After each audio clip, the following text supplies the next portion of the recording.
crazy. Please! Holy shit. Help! Are we gonna help him? Put your seatbelt on, Ellie. Well, what about the guy? He ain't even hurt. Alone and forsaken by fate and by man. Oh Lord, if you hear me, please take my hand. Hope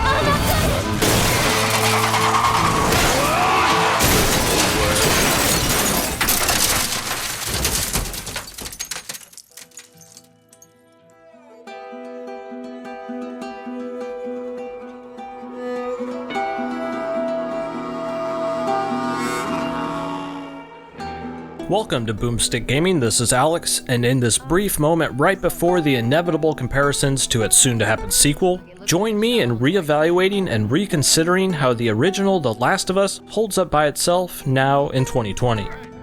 Although I did play the original PlayStation 3 release in 2013 twice, and then the Left Behind DLC expansion the following year, that is the very last time I ever touched The Last of Us, and since then, that memory of those playthroughs has aged quite nicely as the story has been rattling around in my head over the years.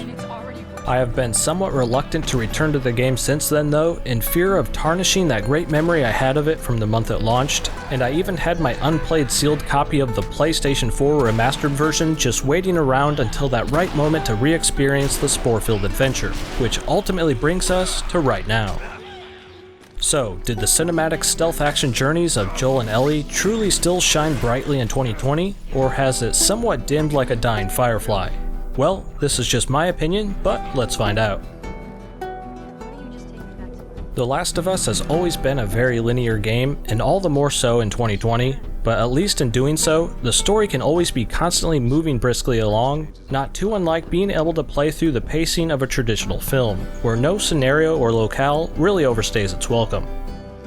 I was skeptical going back into this all the years later, mostly because of not knowing how the narrative would hold up, because at the time of release, I would claim this was the only title that gave me the feeling of rivaling, if not surpassing, major feature films in terms of cinematic storytelling. Although some of the motion capture and raw animation of some scenes have noticeably aged, still, the overall story of The Last of Us holds up nearly undiluted. The way the writing will effortlessly ebb and flow from incredibly serious, somber character moments to jovial, laugh-out-loud ones and then back again is one of the trickiest balances to hit properly without coming across either too melodramatic or too lowbrow. I'm sure your friend will be missing this tonight. It's light on the reading, but it's got some interesting photos. Now, Ellie, that ain't for kids. Whoa! How the hell would he even walk around with that thing? Get rid of that. Well, hold your horses. I want to see what all the fuss is about. Gameplay-wise, I honestly forgot how much stealth, or encouraged stealth, was woven throughout the entirety of The Last of Us. Nearly every encounter gives you at least somewhat of a chance to thin the herd before going in guns blazing, or if you're me and impatient when it comes to sneaking, taking down maybe only one dude and then going in guns blazing. Stealth mechanics I have found to be one of the most rapidly aging gameplay systems in all of gaming, because they are almost entirely reliant on the general quality of enemy AI at that time. Luckily, the AI here in The Last of Us was a cut above the rest for its time, and although it is starting to somewhat show its age, the easily distracted by bottles and bricks AI does hold up well enough without feeling too haha I spotted you stealth game artificial. It can be generally difficult to entirely take down a whole group without being noticed, unless you play really carefully or use that borderline cheat code X-ray vision hearing that I purposely always avoided. However, when it comes to the clickers whom only rely on sound rather than spotting you with eyeballs, these moments help to take all of what you've learned from sneaking up on the uninfected humans and requires you to not entirely, but mostly adopt a brand new approach to avoidance. Clickers are a one-hit kill on you if you don't have a shiv and the corresponding skill to use it, but just like most all encounters in the game, a good old-fashioned blast to the face will work all the same if you happen to fail at being sneaky. As for the main shooting mechanics, those remain as divisive as ever, where by design in the initial few hours, the game purposely makes it unwieldy and hard to steady your aim, or hard to even consider trying to line up a shot while moving. This puts a larger emphasis on the upgrades you make to yourself by popping very unsafe pills you find laying around each area, along with using scrap to improve your guns, which both help to make the aiming feel more in line with the status quo for the third-person shooter genre, just making you kinda work for it.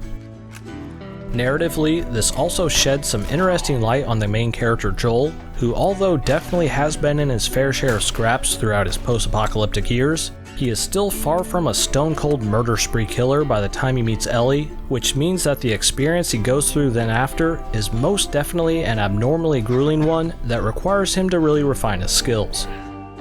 Juxtapose this to Nathan Drake from Uncharted, also developed by Naughty Dog, and you can start to see how The Last of Us is almost like the Dark World counterpart to Uncharted 1, 2, and 3 before it, in terms of not only just the characterization of the leading man, but also in overall tone and setting. From someone who is honestly somewhat of a chicken when it comes to horror games, mostly because I hate the feeling that jump scares give you, not to mention that 99% of them are artificial and not actually of scary subject matter, but for this reason, I have always admired how The Last of Us nestles into this genre without falling victim to the cheap traps it often lays. There is not one single major scripted jump scare in the entirety of The Last of Us, but it still manages to be regularly tense, creepy, and horrifying just through use of its environmental designs and scenarios it tosses you into. This is not an easy thing to pull off, a horror game with no cat jumping out of an attic into your face with a high-pitched screech, but The Last of Us manages to do it thanks to their more sophisticated approach to the genre. The Last of Us allows you to get fully absorbed in its world without artificially breaking you out of it, while occasionally poking fun at the cliché trademarks of the horror genre.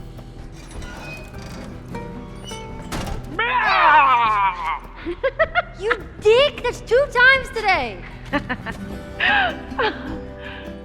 Of course, I'm not going to just brush aside and forget the online multiplayer component, Factions, because for many, this was one of the more surprisingly great additional modes of the time, right square in the middle of an era of often completely tacked on multiplayer attempts. The pace of Factions matches feels tactical but quick, team-oriented but also lone wolf at the same time. This is yet another tricky balance to nail, and thanks to the well-constructed semi-realistic level design, this mode again, just like it did in 2013, took me by surprise all over again. Many multiplayer map designs of nowadays have either become a esports-focused asymmetrical boring map, or a gargantuan open sandbox, and it's nice to go back to this middle ground when multiplayer maps were crafted a little more interestingly. Factions was, and still is, one of the most unassuming multiplayer components in a AAA video game that always felt like it had a secret elite nightclub of players who knew exactly what everyone else was missing. I was not anticipating being able to find a match very easily here in 2020 in the PS4 remaster, but boy was I wrong. Although The Last of Us 2 has dropped multiplayer to focus on expanding the scope of the main campaign, it seems like Naughty Dog is fully aware of the interest in Factions, and from a few social posts, it seems like we might be getting a sequel to it sometime later down the line.